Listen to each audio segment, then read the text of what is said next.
प्रेरणा रिंकू महादेव राजगुरू हिचा जन्म 3 जून 2001 रोजी महाराष्ट्रातील सोलापूर जिल्ह्यातील अकलूज या छोट्याशा गावात झाला. मध्यमवर्गीय कुटुंबातील ही मुलगी लहानपणापासूनच अभ्यासू, कलात्मक आणि जिद्दी स्वभावाची होती. तिचे वडील महादेव राजगुरू शिक्षण क्षेत्राशी संबंधित असून त्यांनी रिंकूला शिस्त, मेहनत आणि साधेपणाचं मोल शिकवलं. रिंकूने शालेय शिक्षण अकलूजजवळच्या शाळेतून घेतले, तर कनिष्ठ महाविद्यालयीन शिक्षण टेंभुर्णी येथील Jai Tuljabhavani arts and science junior Ashram कॉलेजमधून पूर्ण केले. 2016 मध्ये अवघ्या 14व्या वर्षी रिंकूने नागराज मंजुळे दिग्दर्शित सैराट या मराठी चित्रपटातून चित्रपटसृष्टीत पदार्पण केलं. आर्ची ही तिची व्यक्तिरेखा महाराष्ट्राच्या जनमानसावर इतकी खोलवर परिणाम करत गेली की रिंकू एका रात्रीत सुपरस्टार बनली. सैराटने केवळ व्यावसायिक यशच मिळवलं नाही, तर समाजातील जातीभेद, विषमता, स्त्री-पुरुष संघर्ष यावरही प्रभावी भाष्य केलं. या भूमिकेसाठी रिंकूला 63व्या राष्ट्रीय चित्रपट पुरस्कारात विशेष उल्लेख, 2017च्या फिल्मफेअर मराठी पुरस्कारात सर्वोत्कृष्ट अभिनेत्री आणि सर्वोत्कृष्ट नवोदित अभिनेत्री तसेच झी सिने पुरस्कार मिळाले. विशेष बाब म्हणजे तिने सैराटच्या कन्नड रिमेकमध्ये म्हणजेच मनसू मल्लिकेमध्येही आर्चीची भूमिका साकारली, जी कलाकारासाठी मोठा सन्मान मानला जातो. मात्र सैराटनंतर आलेले कागर, मेकअप, आठवा, रंगपेमाचा, अनपॉज्ड हे चित्रपट व्यावसायिक पातळीवर अपेक्षित यश मिळवू शकले नाहीत. एक अशी मुलगी जिला अभिनयासाठी वय, रूप किंवा पार्श्वभूमी या सगळ्यांच्याही पलीकडे जाऊन स्वतःची जागा निर्माण करता आली. तिचा प्रवास सैराटमधील आर्चीपासून जिम्मा 2 मधील परिपक्व तरुणीपर्यंतचा आहे, ज्यात संघर्ष, समर्पण आणि सातत्याचा सुगंध आहे. आगामी काळातही ती आपली बहुआयामी प्रतिभा विविध माध्यमातून सिद्ध करत राहील, यात शंका नाही. जिम्मा 2च्या यशानंतर रिंकू राजगुरू हिने अभिनयाच्या क्षेत्रात अधिक विविध आणि सखोल भूमिका साकारण्याचा निर्धार केला.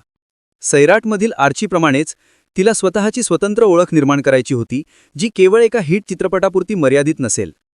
त्यामुळे तिने केवळ ग्लॅमर किंवा व्यावसायिक चित्रपटांवर लक्ष केंद्रित न करता आशयप्रधान, सामाजिक भान असलेल्या आणि स्त्रीकेंद्री विषय असलेल्या प्रकल्पांकडे वळण्यास सुरुवात केली.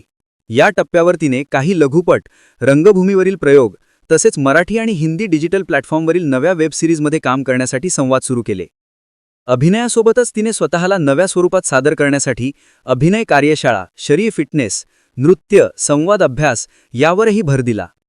एका मुलाखतीत तिने सांगितले होते की माझ्यासाठी अभिनय ही केवळ प्रसिद्धीची साधना नाही, तर एक सामाजिक जबाबदारी आहे. ती महिला सबलीकरण, ग्रामीण शिक्षण आणि किशोरवयीन मुलींसाठी प्रेरणा म्हणून काम करावी, ही तिची आंतरिक इच्छा आहे. त्यानंतरही रिंकूने हार न मानता अभिनय कौशल्य सुधारत राहिली. 2020 मध्ये तिने 100 या हॉटस्टारवरील ॲक्शन कॉमेडी वेबसिरीजमधून डिजिटल माध्यमात पदार्पण केलं, जिथे लारा दत्तासोबत तिची कॉन्स्टेबल ते गुप्तखबरी असा प्रवास दाखवण्यात आला. पुढे 2021 मध्ये जी पासवरील 200 हल्ला हो या वेब फिल्ममध्ये तिने सामाजिक अन्यायाविरोधात आवाज उठवणाऱ्या युवतीची भूमिका साकारली. 2022 मध्ये तिने बॉलिवूडमध्ये अमिताभ बच्चन यांच्यासोबत झुंड चित्रपटातून प्रवेश केला. नागराज मंजुळे यांनी दिग्दर्शित केलेल्या या चित्रपटात रिंकूची भूमिका झोपडपट्टीतील विद्यार्थिनीची होती, जी फुटबॉलच्या माध्यमातून परिवर्तन घडवते. 2023 मध्ये आलेल्या जिम्मा 2 या चित्रपटात तिने एका आत्मशोधात असलेल्या मुलीची भूमिका साकारली, जी प्रेक्षक आणि समीक्षक दोघांनीही भरभरून स्वीकारली. या चित्रपटाने तिला पुन्हा एकदा यशाच्या शिखरावर नेलं. अभिनय क्षेत्रातील यशानंतरही रिंकू अत्यंत नम्र राहिली आहे. प्रसिद्धीमुळे ती बदलली नाही, उलट अभ्यास आणि अभिनय यांचा समतोल राखत ती सतत स्वतःला घडवत राहिली. ती विविध सामाजिक उपक्रमांमध्येही सक्रिय आहे. विशेषतः महिला सक्षमीकरण आणि शिक्षणविषयक जनजागृतीसाठी ती काम करत असते. तिच्या सर्व भूमिकांमध्ये ती सच्चेपणा, ताकद आणि तरुणींचे प्रतिनिधित्व करते. रिंकू राजगुरू ही केवळ एक अभिनेत्री नाही, तर नव्या पिढीची प्रेरणादायी प्रतिमा आहे. रिंकू राजगुरूचा अभिनय प्रवास जितका चित्रपटसृष्टीत सशक्त आहे, तितकाच तिचा सामाजिक सहभागही उल्लेखनीय आहे. ती विविध सामाजिक संस्थांशी जोडलेली असून ग्रामीण भागातील मुलींसाठी शिबिरे, संवाद सत्र आणि शैक्षणिक कार्यशाळांमध्ये सहभागी होते. तिच्या मते, मी ज्या वयात लोकप्रिय झाले त्या वयात मुलींना आपल्या आयुष्याबद्दल अनेक शंका, भीती आणि दबाव जाणवत असतो.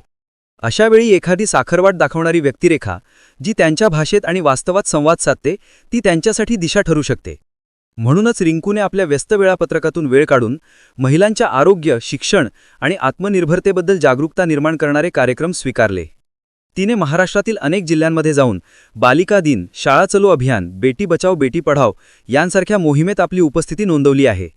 याशिवाय तिने काही NGO आणि सामाजिक संस्थांच्या सहकार्याने आर्थिक दुर्बल गटातील मुलींसाठी डिजिटल शिक्षणाचे सत्र सुरू करण्याच्या उपक्रमालाही हातभार लावला आहे. तिला वाटते की प्रसिद्धीचा उपयोग जर केवळ स्वतःची जाहिरात करण्यापुरता केला तर ते अपूर्ण कार्य ठरते. पण जर ती प्रसिद्धी समाजोपयोगी कामात वापरली तर ती खऱ्या अर्थाने अर्थपूर्ण होते. अभिनय, शिक्षण आणि सामाजिक बांधिलकी यांच्यात समतोल राखणारी रिंकू ही आजच्या तरुणींसाठी एक प्रेरणास्त्र ठरत आहे.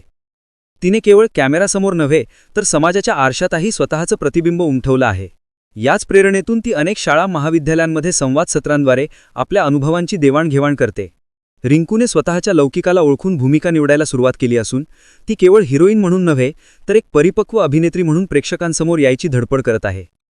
तिच्या आगामी प्रकल्पांमध्ये एक ऐतिहासिक मराठी चित्रपट, एक बायोपिक आणि एक आंतरराष्ट्रीय सहनिर्मित वेब सिरीज यांचा समावेश आहे, ज्यातून तिचा वेगळा आणि अधिक सशक्त पैलू रसिकांसमोर येईल. अभिनयाच्या पलीकडे रिंकूचा एक वेगळा, शांत आणि मननशील स्वभाव आहे. तिला वाचनाची आवड आहे आणि ती वेळ मिळेल तेव्हा मराठी वाङ्मय, आत्मकथन, सामाजिक विषयांवरील लेख वाचते. सोशल मीडियावर ती खूपच कमी ॲक्टिव्ह असते आणि प्रसिद्धीपेक्षा स्वतःच्या वैयक्तिक प्रगतीला अधिक महत्त्व देते. तिच्या मते लोकांची वाहवा मिळणं हे आनंददायी असलं तरी खरी लढाई ही स्वतःशीच असते. हीच विचारसरणी तिला आजच्या कलाकारांमध्ये वेगळी ठरवते. ती आपल्या मुळाशी, संस्कृतीशी आणि माणूसविषयी प्रामाणिक राहते. त्यामुळेच सैराटच्या यशानंतरही वन टाइम वंडर म्हणून हरवून जाण्याऐवजी रिंकूने स्वतःचा स्वतंत्र वाटा निर्माण केला आणि अभिनेत्री म्हणून विविध आव्हानं स्वीकारताना एक आदर्श ठरली. तिच्या आगामी कलाकृतींसोबतच तिच्या सामाजिक योगदानाचीही उत्सुकतेने प्रतीक्षा ठेवली जात आहे. रिंकू राजगुरू ही नाविन्याची, समर्पणाची आणि महिला सक्षमीकरणाची प्रतीक बनत चालली आहे. विशेषतः तिला ग्रामीण महाराष्ट्रातील लोककला, नाट्यपरंपरा आणि संगीत याविषयी आस्था आहे.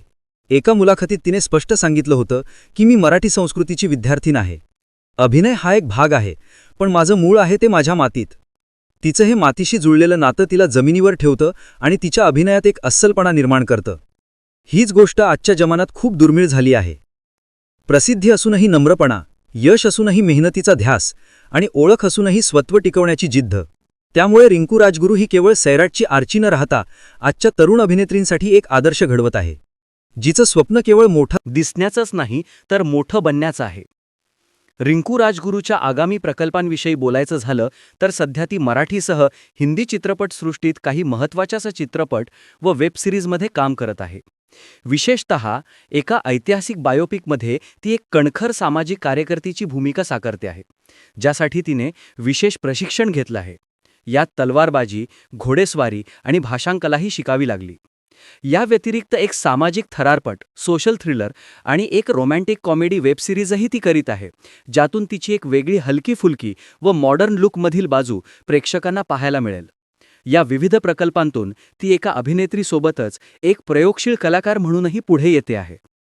तिच्या आवाजात आत्मविश्वास आहे, नजरेत स्पष्टता आहे आणि कृतीत सामाजिक भान आहे. हेच गुणविशेष तिच्या कारकिर्दीला एका अभिनेत्रीच्या चौकटी बाहेर नेऊन एका जनजागृती करणाऱ्या व्यक्तिमत्वात परिवर्तित करतात. यामुळेच ती चित्रपट क्षेत्रात केवळ एक यशस्वी कलाकार म्हणून न राहता समाजातही आदराने पाहिली जाते. रिंकू राजगुरूच्या कारकिर्दीतील आणखी एक महत्त्वाचा पैलू म्हणजे तिची स्वतःवर सातत्याने मेहनत घेण्याची वृत्ती. सैराटसारखा यशस्वी चित्रपट आणि त्यातल्या लक्षवेधी पात्र मिळाल्यानंतर अनेक कलाकार त्या एकाच इमेजमध्ये अडकतात. मात्र रिंकूने त्या यशाचा आधार घेऊन पण त्याच्याशी न अडकता नवनवीन भूमिका स्वीकारण्याचा मार्ग निवडला. तिने केवळ ग्लॅमरस, प्रेमकथा अशा पारंपरिक भूमिकांवर अवलंबून न राहता वेगळ्या छटांची पात्रं स्वीकारली. मक्कशीमध्ये खटाळ आणि मिश्कल पोलीस कॉन्स्टेबल, 200 हल्ला हो मध्ये अन्यायाविरुद्ध उठलेली सामान्य स्त्री, तर झुंडमध्ये झोपडपट्टीतील मुलीची जिद्द व संघर्ष हे सगळेच तिच्या भूमिकेतील वैविध्याचे उदाहरण आहे. या प्रत्येक भूमिकेसाठी तिने स्वतंत्रपणे तयारी केली, वेगवेगळ्या व्यक्तिरेखांचे वाचन केलं आणि भाषिक, शारीरिक शैलीतील बारकावे आत्मसात केले. अभिनय क्षेत्रातील ही तिची गंभीरतेने घेतलेली जबाबदारीच तिला इतर नवोदित अभिनेत्रींमध्ये वेगळी ठरवते. अभिनयाच्या बाहेरही तिने स्वतःचं व्यक्तिमत्व घडवत ठेवलं आहे. वेळ मिळेल तेव्हा ती वाचन, योगा आणि पारंपरिक शास्त्रीय संगीत यामध्ये रमते. या सगळ्या संधी तिला तिच्या पूर्वीच्या कामगिरीच्या आधारावर मिळाल्या असल्या तरी प्रत्येक नव्या पात्रासाठी ती नव्याने मेहनत घेते, हे तिच्या कामाच्या वृत्तीचं मोठं उदाहरण आहे. विशेष म्हणजे ती चित्रपट निवडताना त्यामागील आशय, पटकथा आणि व्यक्तिरेखेचा सामाजिक संदर्भ खूप विचारपूर्वक पाहते. एक दर्जेदार काम करणं हेच तिचं ध्येय आहे. आणि त्यामुळेच ती गटगट चित्रपट साईन करत नसून निवडक आणि दर्जेदार प्रकल्प स्वीकारते आहे. अभिनयाच्या पलीकडे रिंकू एका लेखिका म्हणूनही स्वतःला सिद्ध करण्याचा प्रयत्न करत आहे. सध्या ती स्वतःचंच आत्मचरित्रात्मक पुस्तक लिहित आहे, ज्यात सैराटच्या यशापासून ते वैयक्तिक संघर्षापर्यंत अनेक अनकथित गोष्टी असतील.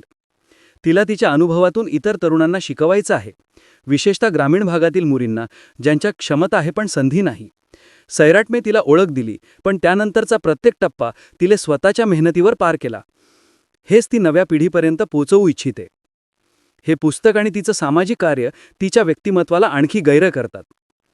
अशा बहुआयामी आणि सशक्त वाटचालीतून रिंकू राजगुरू केवळ एक अभिनेत्रीपुरती मर्यादित राहिलेली नाही, तर एक संवेदनशील विचारवंता, प्रेरणादायी युवती आणि स्त्री सशक्तीकरणाची प्रतिमा बनून उभी राहत आहे. रिंकू राजगुरूच्या व्यक्तिमत्वाचा आणखी एक महत्त्वाचा पैलू म्हणजे ती मिळालेल्या प्रसिद्धीला अत्यंत मोकळेपणाने आणि समजून घेत प्रतिसाद देते आणि हळूहळू एक सर्वसमावेशक व्यक्तिमत्व घडवत आहे, जी केवळ मनोरंजन क्षेत्रापुरती मर्यादित न राहता समाजासाठीही उपयोगी ठरेल. या दृष्टिकोनातून पाहिल्यास रिंकू राजगुरू हा केवळ एक यशस्वी अभिनेत्रीचा प्रवास नाही, तर एका नव्या युगातील सशक्त, संवेदनशील आणि जबाबदार स्त्रीचा उदय आहे. रिंकू राजगुरूचा प्रवास जितका प्रेरणादायक आहे, तितकाच तो भविष्यातील अनेक नवोदित कलाकारांसाठी मार्गदर्शकही आहे. ग्रामीण भागातून येऊन राष्ट्रीय स्तरावर आपल्या अभिनयाची छाप सोडणं ही सोपी गोष्ट नाही, पण रिंकूने हे अशक्यप्राय वाटणारे स्वप्न प्रत्यक्षात उतरवले. तिच्या यशामध्ये केवळ तिच्या अभिनयाची ताकदच नव्हे, तर तिच्या मूल्यांची, कुटुंबाने दिलेल्या संस्कारांची आणि स्वतःवर असलेल्या विश्वासाचीही मोठी भूमिका आहे. अभिनय क्षेत्रात नाव मिळाल्यावर अनेक कलाकार शहराच्या चकाकीत हरवतात, पण रिंकूनी तिची मुळे मातीशी जोडलेली ठेवली आहेत. ती नेहमी आपल्या गावी, आपल्या लोकांमध्ये रमते. आजही तिच्या गावातील लहान मुलं, शाळकरी मुली तिला भेटायला उत्सुक असतात आणि तीही त्यांच्यासोबत वेळ घालवायला कधीच नकार देत. सैराटमधील आर्ची ही जशी एक सामान्य मुलगी असूनही असामान्य निर्णय घेणारी होती, तशीच रिंकूही आहे. साधी सोज्वळ, पण निर्णय घेण्यास आणि आपली वाट स्वतः तयार करण्यास सक्षम. लहान वयात प्रचंड यश, लोकांची अपेक्षा, सामाजिक दबाव आणि अभिनय क्षेत्रातील स्पर्धा यांचा तिला सामना करावा लागतो, पण या सगळ्याला तिने अतिशय परिपक्वतेने हाताळले आहे. सैराटनंतरच्या काळात तिला केवळ कौतुकच नव्हे, तर टीकाही झेलावी लागली. काहींनी तिला एकाच भूमिकेपुरती अभिनेत्री ठरवलं, काहींनी तिच्या पुढील चित्रपटातील कामगिरीवर प्रश्नचिन्ह उपस्थित केलं, पण या सगळ्यावर तिने संयमाने आणि मेहनतीने उत्तर दिलं. रिंकूचं म्हणणं आहे की प्रत्येक कलाकाराचा प्रवास चढ-उतारांनी भरलेला असतो. महत्त्वाचं हे नसतं की यश किती मिळालं, तर हे असतं की आपण अपयशातून काय शिकतो. हे विचार तिच्या परिपक्वतेचा आणि आत्मचिंतनशील वृत्तीचे प्रतीक आहेत. प्रसिद्धीच्या झगमगाटात स्वतःचा भान न हरवता ती आपल्यात सतत सुधारणा घडवून आणते आहे. ती सोशल मीडियावर फारशी आघाडीवर नसली तरी तिचे चाहते तिच्या साधेपणावर, नैसर्गिकतेवर आणि प्रामाणिकपणेवर प्रेम करतात. ती फॅशन, मेकअप किंवा गॉसिपऐवजी अभिनय, अनुभव आणि विचार यावर लक्ष केंद्रित करते. तिला सेलिब्रिटी असण्यापेक्षा कलाकार असणं महत्त्वाचं वाटतं आणि हीच भूमिका तिला समकालीन अभिनेत्रींपेक्षा वेगळी ओळख देते. तिच्या म्हणण्यानुसार, लोकांनी मला आर्ची म्हणून ओळखलं, पण मी प्रत्येक भूमिकेतून स्वतःला नव्याने घडवत राहणार. आज ती अभिनय, समाजकार्य, लेखन आणि वैचारिक योगदान अशा विविध स्तरांवर काम करत आहे. सध्या ती अभिनयासोबतच महिलांच्या हक्कांविषयी कार्यरत आहे. काही स्वयंसेवी संस्थांच्या माध्यमातून ती शहरी व ग्रामीण भागातील किशोरी मुलींना आत्मनिर्भर बनण्यासाठी मार्गदर्शन करते. तिचं ध्येय केवळ कलाकार म्हणून यशस्वी होण्याचं नसून समाजातही सकारात्मक बदल घडवण्याचं आहे. ती म्हणते, माझ्या यशाला खरी किंमत तेव्हाच येईल जेव्हा माझ्यामुळे कोणीतरी त्याचं आयुष्य बदलण्याचं स्वप्न पाहिल. हे तिचं विधानच तिचा माणुसकीचा, समजूतदारपणाचा आणि सामाजिक बांधिलकीचा पुरावा आहे. त्यामुळेच रिंकू राजगुरू ही एक अशी अभिनेत्री ठरते, जी पडद्यावर जितकी ताकदवान भासते, तितकीच ती पडद्याबाहेरही प्रभावी आहे, तिच्या अस्तित्वाने, विचाराने आणि कृतीने. आणि म्हणूनच तिचा प्रवास हा केवळ अभिनयाचा नाही, तर नव्या भारतात उभ्या राहत असलेल्या